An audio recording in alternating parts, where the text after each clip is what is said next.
विधानसभा चुनाव में हार के बाद भी सतना लोकसभा सीट से सांसद गणेश सिंह को बीजेपी ने मौका दिया। गणेश सिंह 4 बार के सांसद हैं। वहीं विधानसभा चुनाव में उन्हें हराने वाले सिद्धार्थ कुशवाहा उर्फ डब्बू कुशवाहा को कांग्रेस ने अपना उम्मीदवार बनाया। ऐसे में सतना लोकसभा सीट पर मुकाबला दिलचस्प हो गया है। गणेश सिंह और सिद्धार्थ कुशवाहा में मुकाबला टफ है। ऐसे में सबकी निगाहें दोनों के बीच मुकाबले पर होगी, क्योंकि सिद्धार्थ ने 2023 के राज्य विधानसभा चुनाव में गणेश सिंह को 4041 वोटों से हराया था। दरअसल विधानसभा चुनाव में कांग्रेस के बड़े नेताओं को उतारकर कांग्रेस के कब्जे वाली सीटों पर कब्जा जमाने की रणनीति अपनाई थी।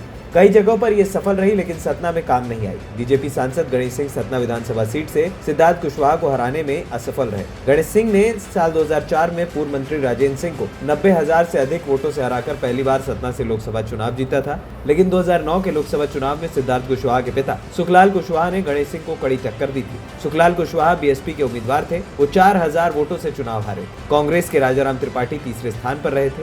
वहीं पिछले 2 चुनाव में बीजेपी सांसद गणेश सिंह का वोट शेयर बढ़ा है। साल 2019 में ये 53% तक पहुंच गया था। वहीं सियासी जानकारों का कहना है कि इस सीट पर बीजेपी और आरएसएस की मजबूत उपस्थिति के बावजूद सतना अजय नहीं। हालांकि स्थानीय पत्रकारों ने बताया है, निर्वाचन क्षेत्र में पिछले 2 चुनाव में गणेश सिंह के बढ़ते वोट शेयर का मतलब ये नहीं है कि वो किसी भी समय सतना से अजय थे या अभी भी उस स्थिति में है। कई लोगों ने बताया कि सिद्धार्थ के पिता, जो कि बीएसपी के उम्मीदवार थे, उनके खिलाफ 2009 में केवल 4000 वोटों से गणेश सिंह को जीत मिली थी। इस दौरान उन्हें अंदरूनी विरोध का भी सामना करना पड़ा था। उस समय नारायण त्रिपाठी ने मैहर में उनके खिलाफ काम किया था। 2019 में वोट फीसदी बढ़ने की वजह से पूरे देश में मोदी की लहर भी हो सकती है। वहीं एक अन्य पत्रकार ने कहा कि क्यों सिद्धार्थ, जो सुखराम कुशवाहा की विरासत का प्रतिनिधित्व करते हैं, 1996 के लोकसभा चुनाव में बीएसपी उम्मीदवार ने बड़ा आश्चर्य तब किया जब मध्य प्रदेश कांग्रेस के कद्दावर नेता अर्जुन सिंह और बीजेपी के पूर्व मुख्यमंत्री वीरेंद्र सखलेचा को एक साथ हरा दिया।